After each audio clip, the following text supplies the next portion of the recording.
El cuerpo de las plantas con flores y otras plantas vasculares generalmente están organizadas en un sistema de raíces y brotes. Las plantas son herbáceas o leñosas. Las herbáceas son aquellas plantas que en climas templados las partes del tallo y las hojas se marchitan hasta el suelo al final de la reproducción, mientras que las leñosas, como ser árboles y arbustos, son persistentes. Las plantas herbáceas anuales son las que duran un año, como por ejemplo el maíz. Las plantas bianuales tardan 2 años en completar su ciclo y luego morir. Las plantas perennes son aquellas plantas herbáceas y leñosas que duran más de 2 años. El sistema de raíces usualmente es subterráneo y la proporción aérea y el sistema de brotes por lo general consiste en un tallo vertical que tiene hojas, plantas con flores, frutos contenientes de semillas. Cada planta por lo común crece en 2 ambientes diferentes, el suelo húmedo oscuro y el aire iluminado seco, pero requieren de ambos recursos ambientales. El cuerpo de las plantas consiste en células y tejidos, donde es la célula la unidad estructural funcional básica dentro de las plantas, ya que éstas han evolucionado en varios tipos de células y cada una está especializada para funciones particulares. Los tejidos están compuestos por tejidos simples de un solo tipo de célula y tejidos complejos que tienen 2 o más tipos de células. En las plantas vasculares, los tejidos se organizan en 3 sistemas de tejidos, los cuales se extienden a lo largo de la planta. La mayor parte de las plantas están compuestas por un sistema fundamental, el sistema fundamental vascular, que se extiende a lo largo de la planta y es la responsable de la conducción de sustancias incluidas el agua, minerales y alimentos. El sistema epidérmico, que es el que brinda una cubierta al cuerpo de la planta. En cambio, las raíces, tallos, hojas, flores y frutos son órganos, debido a que cada uno de estos están compuestos de los 3 sistemas de tejidos. El sistema fundamental está compuesto de 3 tejidos simples y la mayor parte de una planta herbácea es su sistema fundamental, que está compuesto de 3 tejidos, los cuales son parenquima, colenquima y esclerenquima. Estos 3 tejidos se pueden distinguir por la estructura de sus partes celulares. La célula de una planta que crece segrega una delgada pared celular primaria que se estira y expande conformando la célula y aumenta de tamaño, y después de que la célula deja de crecer, segrega una gruesa y fuerte pared celular secundaria, donde ésta se deposita dentro de la pared celular primaria. Las paredes celulares vegetales tienen muchos papeles importantes, ya que son estas las que están involucradas tanto en el crecimiento, la capacidad, la expansión de las paredes celulares primarias y les permite a las células aumentar su tamaño. El parenquima. Las principales funciones de este tejido son el almacenamiento, secreción y fotosíntesis de la planta. Colenquima. Esta es la encargada del sostén de la planta, ya que le permite tener resistencia y elasticidad a la mayoría de las plantas, debido a que si esta no llega a tener una cierta solidez, la planta no podría conservar su forma. Esclerenquima. Esta también es encargada del sostén de la planta y el reforzamiento. El sostén es crucial para las plantas, ya que esto les permite crecer hacia arriba para poder competir con las demás plantas por la luz solar disponible en un área que esté atestada de tantas plantas. El tejido vascular consiste en 2 tejidos complejos: el sistema vascular, que está ingresado en el tejido fundamental para transportar los materiales necesarios a lo largo de la planta por medio de tejidos complejos, xilema y floema. El xilema es el que conduce el agua y minerales disueltos desde las raíces hasta los tallos y hojas de las plantas, proporcionándoles un sostén estructural. El xilema también contiene fibras que brinden sostén y células parenquimatosas, conocidas como parenquima ciligmático, que realiza funciones de almacenamiento. El floema es el que conduce materiales alimenticios como ser carbohidratos formados en la fotosíntesis a lo largo de la planta y que brindan el sostén estructural en las plantas con flores. El floema también es un tejido compuesto de 4 tipos de células, elementos de tubos, cribosos, células acompañantes, fibras y células parenquimatosas del floema. El tejido epidérmico consiste en 2 tejidos complejos que proporcionan una cubierta protectora sobre las partes de la planta. El tejido epidérmico, epidermis y peridermis consiste en 2 tejidos complejos que proporcionan una cubierta protectora sobre las plantas herbáceas. El tejido epidérmico solo contiene una capa de células llamada epidermis y en las plantas leñosas inicialmente producen un epidermis, pero se divide con el resultado de la producción de tejido leñoso adicional. La epidermis es un tejido complejo compuesto sobre todo de células vivas relativamente no especializadas. Las células epidérmicas de las partes aéreas segregan una cutícula serosa que se encarga de restringir enormemente la pérdida de agua de la superficie de los vegetales. La peridermis es un tejido que puede estar en cualquier parte, entre varias o muchas capas celulares de grosor, y se forman bajo la epidermis para ofrecer una nueva cubierta protectora.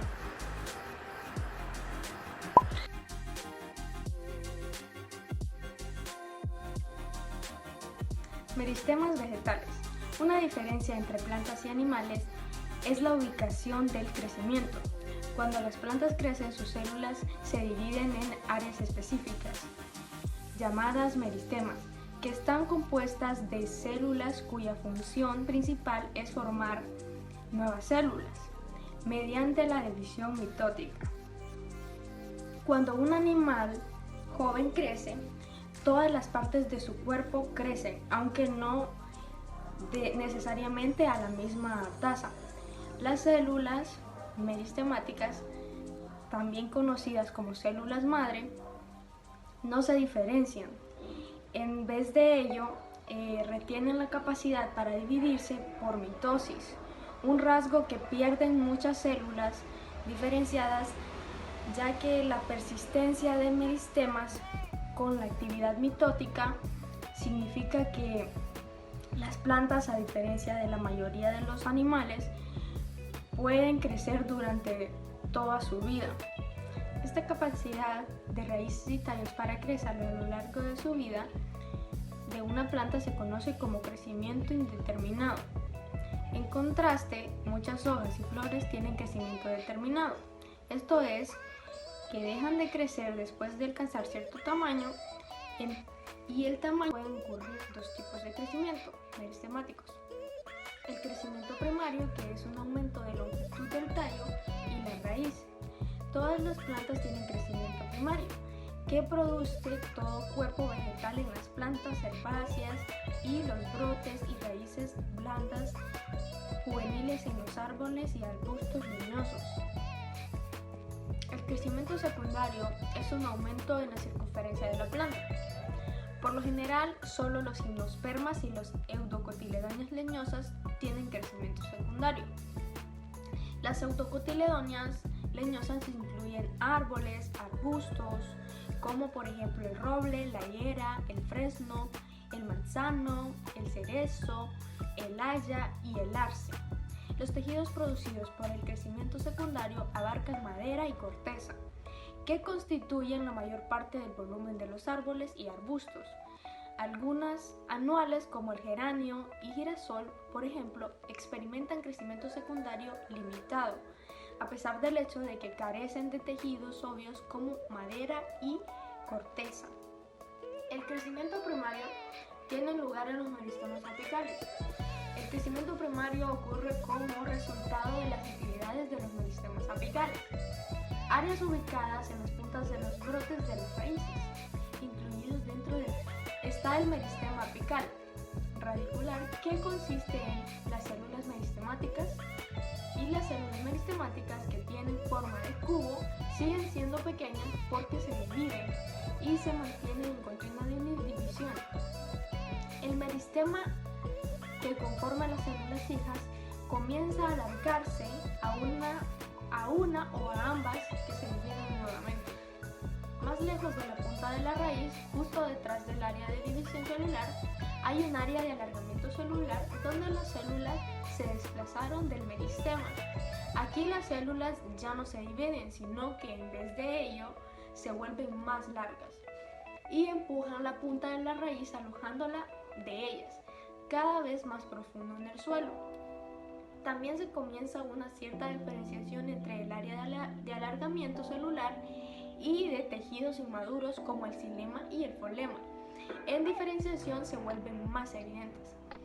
Los sistemas fisulares continúan su desarrollo y diferenciación en los tejidos primarios, como la epidermis, el xilema, el floema y los tejidos fundamentales de la planta. Más lejos de la punta, detrás del área de alargamiento celular, la mayoría de las células se diferencian completamente de las que están por completo maduras. En esta área son en apariencia de una punta de raíz, un domo de diminutas células meristemáticas ordenadas regularmente es el meristema apical de brote, que se ubica en cada ápice de brote. El crecimiento secundario tiene lugar en los meristemas laterales. Árboles y arbustos experimentan el crecimiento primario como el secundario. Estas plantas aumentan de longitud mediante el crecimiento primario y aumentan de circunferencia mediante el crecimiento secundario. El aumento en circunferencia que ocurre en las áreas que ya no se alargan se debe a divisiones celulares que tienen lugar en los meristemas laterales, áreas que se extienden a todo lo largo de los tallos y raíces, excepto en las puntas. Dos meristemas laterales es el cambium vascular y el cambium de corcho. Son responsables del crecimiento secundario, que es la formación de tejidos secundarios como el xilema secundario, el floema secundario y la peridermis. El cambium vascular es una capa de células meristemáticas que forman un largo cilindro continuo y delgado dentro del tallo y la raíz. Se ubica entre la madera y la corteza de las plantas leñosas. La división de las células del cambium vascular agrega más células a la madera, xilema secundario y la corteza interior.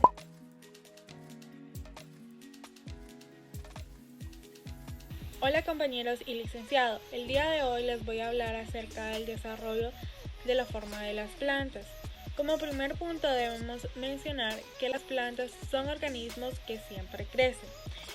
Todos los cambios de crecimiento que éstas tienen se llevan a cabo durante el tiempo de vida de un individuo. De particular interés biológico, el proceso de desarrollo es mediante el cual las células se organizan y especializan para convertirse en un organismo complejo. ¿Dónde podemos localizar el crecimiento de las plantas? Lo localizamos dentro de los merisistemas para la división celular. Estas células se dividen en un solo plano para producir cada hilera de células. La división celular en un plano, dos planos o más ayuda a establecer los patrones tisulares que se producirán durante el proceso de desarrollo de una planta.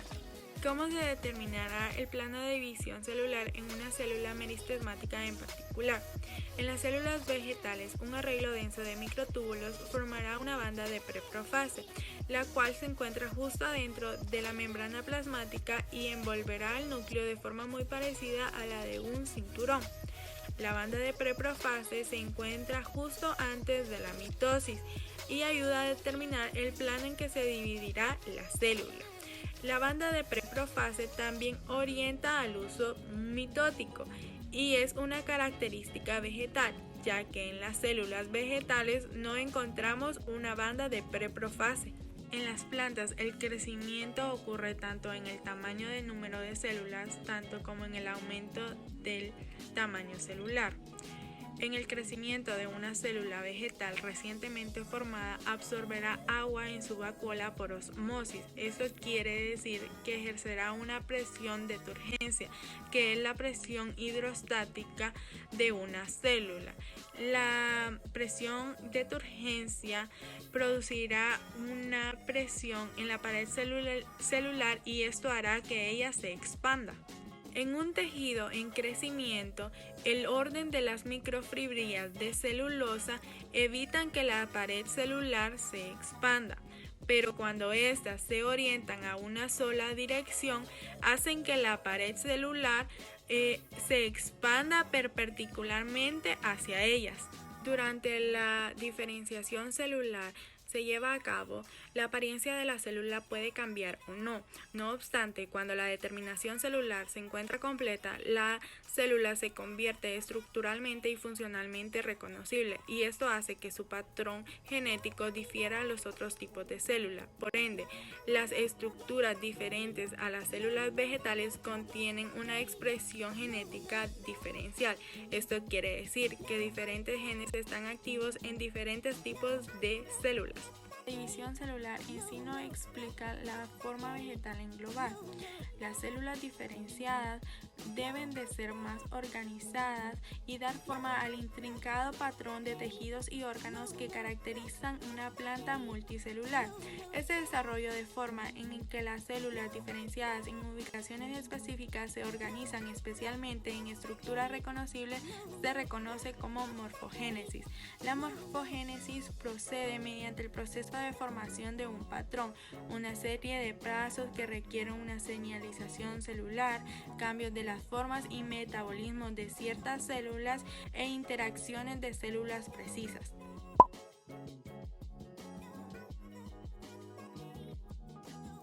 Hola compañeros y licenciado, yo voy a hablarles acerca de los tejidos, de los órganos y de los sistemas de órganos. En un organismo multicelular, las células se especializan para formar tareas específicas. Al hablar de tareas específicas me refiero a formar tejidos, los cuales se asocian para formar órganos como ser el corazón y el estómago. Los grupos de tejidos y órganos forman los sistemas de órganos de un organismo complejo. Miles de células son las que se asocian para formar los tejidos, los órganos y los sistemas de órganos. Los tejidos constan de un grupo de células semejantes y estrechamente relacionadas. Los biólogos clasificaron los tejidos animales en epitelial, conectivo, muscular o nervioso. El tejido epitelial está constituido por células que están estrechamente ajustadas entre sí. Esto para poder formar una capa o una lámina constante de células. Además de esto, el tejido epitelial constituye la capa externa de la piel y los revestimientos de los tractos digestivo, respiratorio, excretor y reproductivo. Los tejidos epiteliales tienen a su cargo varias funciones, tales como la protección, la absorción, la secreción y la sensación. La capa epitelial de la piel, es decir, la epidermis, cubre todo el cuerpo y lo protege de lesiones mecánicas, de productos químicos, de bacterias y de pérdida de fluidos. Algunas células epiteliales forman glándulas, las cuales secretan productos como hormonas, saliva y enzimas. Las glándulas constan de 2 o más células epiteliales que, como anteriormente lo dije, secretan productos como hormonas, enzimas y sudor. Además de estos, también secretan cera, moco y saliva. Las glándulas se clasifican en exocrinas y endocrinas. Las glándulas exocrinas secretan sus productos sobre una superficie epitelial libre, típicamente a través de un conducto. Y las glándulas endocrinas carecen de ductos y liberan sus productos denominados hormonas en el líquido del tejido o también los pueden liberar en la sangre. Ahora hablaré sobre los tejidos conectivos. Casi todos los órganos del cuerpo tienen un armazón de tejidos conectivos que los soportan y los amortiguan. Los principales tipos de tejidos conectivos son los tejidos conectivos lanzo y denso, el elástico, el reticular, el adiposo, el cartílago, el hueso y la sangre. El tejido conectivo denso se encuentra en la dermis de la piel, es decir, en la capa inferior, y es muy fuerte pero menos flexible que el laxo. El tejido conectivo o elástico se encuentra en estructuras que deben expandirse y luego volver a su tamaño original. El tejido conectivo reticular, este es el que forma un armazón interno que sostiene muchos órganos, incluyendo el hígado y el vaso. El tejido conectivo adiposo. Este es el que almacena grasa y la libera cuando se requiere combustible para la respiración celular. El tejido conectivo cartílago. Bueno, este es el esqueleto de soporte embrionario de los vertebrados. El hueso. Este es el tejido más importante del esqueleto vertebrado. Y por último, la sangre, que son los tejidos circulantes que ayudan a otras partes del cuerpo a comunicarse e interactuar. Ahora hablaré sobre los tejidos musculares. Los vertebrados tienen 3 tipos de tejidos musculares, los cuales son el esquelético, el cardíaco y el liso. El tejido esquelético constituye las grandes masas musculares unidas a los huesos del cuerpo. El músculo cardíaco es el tejido principal del corazón y el músculo liso está presente en las paredes del tracto digestivo, el útero, vasos sanguíneos y muchos órganos internos. Por último, hablaré sobre el tejido nervioso. El tejido nervioso consta de neuronas y de células gliales. Las neuronas están especializadas para recibir y transmitir señales. Las células gliales son las que sostienen y nutren a las neuronas.